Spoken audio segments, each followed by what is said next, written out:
This is a story of Ada, a young woman who trusted in the wrong friends led her down a path she never imagined. A night meant for fun turned into a nightmare, a mistake she couldn't take back, a betrayal that left her alone, lost and pregnant. But this is not just a story of pain, it is a story of survival, a story of strength, of forgiveness, and of a mother's love. Because sometimes our greatest struggle leads us to our greatest purpose. I will never forget that night. The night that changed everything. The night when a single mistake shattered a young girl's life. Her name was Ada, a 22-year-old girl, full of life and dreams. She had just finished her university exams and was waiting for her result. Ada was one of the girls who trusted too easily. She believed in friendship, she believed in people, but sometimes trust can be the most dangerous thing. Ada had a best friend, Cynthia. They had been friends for 2 years, always together, laughing, sharing secrets. But that night, Ada learned that not all friends are truly friends. It was a Friday evening when Cynthia called her. Ada, let's go out tonight. There is this amazing party in town. It will be fun. Ada hesitated. She wasn't really the type to go to wild parties. But Cynthia begged. Just this once, please. You always say no. Leave a little. Ada finally agreed. That was her first mistake. The night that changed everything. They got dressed up. Ada looked simple but beautiful, while Cynthia wore something more revealing. They took a taxi to the club. The place was loud, filled with people, the air thick with smoke and alcohol. Let's get drinks, Cynthia said, dragging Ada to the bar. Ada didn't like drinking much, but Cynthia handed her a glass. Just take a sip, she smiled. Ada took one sip, then another. She didn't know when Cynthia introduced her to some men. Meet my friends, Cynthia said, smiling too much. Ada felt uneasy, but she didn't want to be rude. The men were well-dressed, older, and had expensive watches.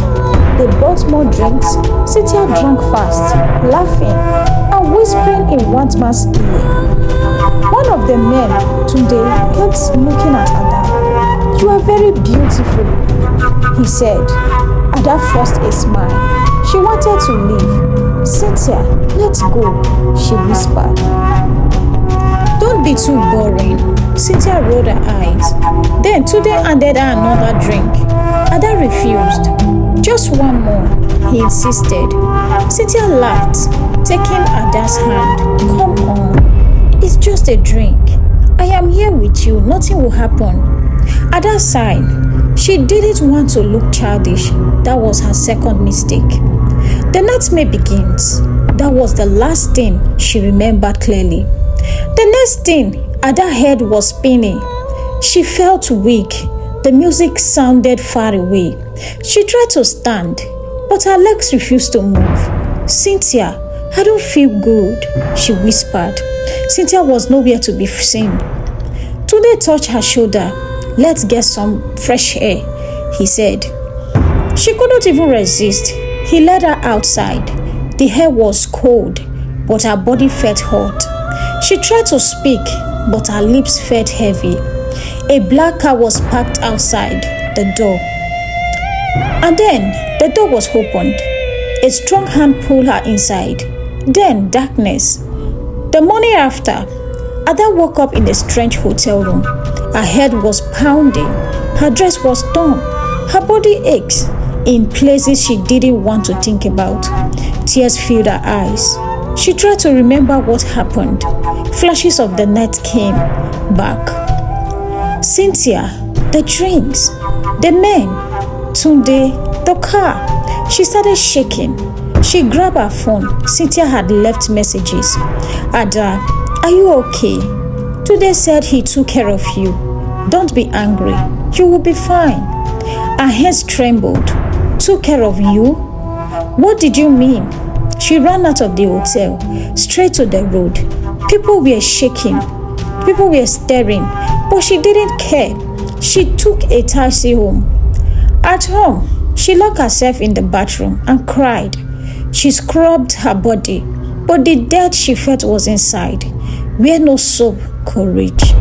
She wanted to call someone, to tell someone, but who would believe her? Her parents were strict. They would blame her. What were you doing in a club? Why did you drink? Who sent you there? She picked up her phone and texted Cynthia. What did you do to me? Cynthia replied after a while. Ada, just calm down. It's not a big deal. Today is rich. He likes you. It's not like he's a bad guy. Ada stared at the message. Not a big deal. She felt sick, betrayed, broken. Cynthia was never a friend. She had sold her. Days passed. Ada couldn't eat, couldn't sleep. She felt dirty. She felt used. She kept getting messages from an unknown number. I miss you, Ada. Let's meet again. She blocked the number, but the fear remained.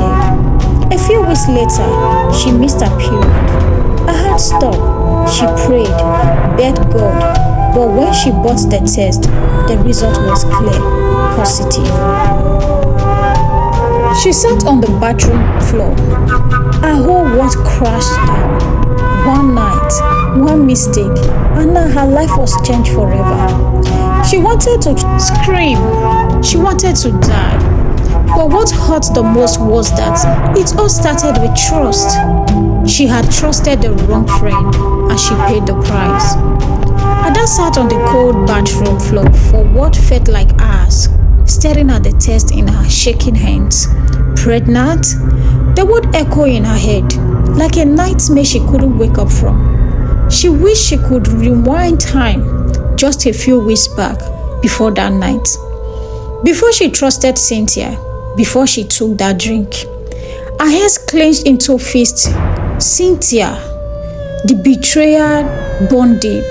Cynthia was supposed to be her best friend, but she had handed her over like she was nothing. Ada wiped her tears and picked up her phone. We need to talk. Cynthia's reply came almost immediately. Ada, let it go. You are overthinking. It was just one night, and today likes you. Don't make it a big deal. Ada, body shake with anger. She wanted to scream. How could Cynthia say that? She had ruined her life, and now she was acting like nothing happened. Ada replied, I am pregnant. A long silence. Then what? Ada dropped the phone. She felt sick. She wanted to disappear. The next few days was blow. Ada couldn't eat. She couldn't sleep. She barely left her room. Her mother knocked on her door one night. Ada, you are not yourself. What is wrong? Ada wanted to tell her everything, to cry in her arms and say, Mama, I made a mistake and I don't know what to do. But she couldn't. She knew what would happen. Her mother would scream. Her father would disown her. So she shook her head. Nothing, Mama. I am just tired. But deep down, she was drowning. Ada knew she couldn't hide it forever. The weeks passed and her body began to change. She felt weak. She felt sick every morning. One afternoon, she called Cynthia again. I need to talk to today. Cynthia sighed. Ada, I don't think he will. Just give me his number. Ada snapped. A few minutes later, Cynthia sent it. With trembling hands, Ada died. They pick up after a few rings. Hello, who is this? It's Ada, she whispered. A long pause. Oh, Ada, what's up? His voice was too casual, too relaxed. Ada's throat felt dry. I am pregnant. Ada long silence, then a short laugh. Pregnant? Are you sure it's mine? Ada had stopped. What do you mean? You know what happened that night? Today's sign. Ada, look. I don't know what you want me to do.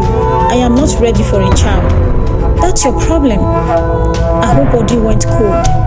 Today, please, I didn't ask for this. You were what? Drunk? Well, that's not my fault. I never forced you. Just take care of it. Ada couldn't breathe. Take care of what? She repeated in disbelief. Yes, you know what I mean. I don't want drama. The line went dead. Ada sat there staring at the phone, her heart pounding. She never felt so alone. That evening, she went to Cynthia's house. The moment Cynthia saw her, her face, she sighed. Ada, what do you want me to do? I told you not to make this a big deal. Are you serious? Ada's voice broke. Cynthia, you sold me to him. You knew what they were planning, didn't you? Cynthia's face darkened. Don't blame me. You wanted to have fun. Nobody forced you to drink. Ada stepped back, feeling like she had been slapped. You were never my friend. Cynthia rolled her eyes. Grow up, Ada. Life is not fair. Move on. Ada turned and walked away. Tears streamed down her eyes, but she didn't look bad. Ada had no money, no support, no idea what to do next. She thought of running away. She thought of ending it all. But deep inside, something told her, you are strong than this. She looked at her reflections in the mirror. Her eyes were tired. Her face was pale. But she was still there. She was still breathing. She made a decision. She would fight. She didn't know how. She didn't know where to start. But one thing was clear. She would never trust the wrong person again. And she would never let one mistake define her.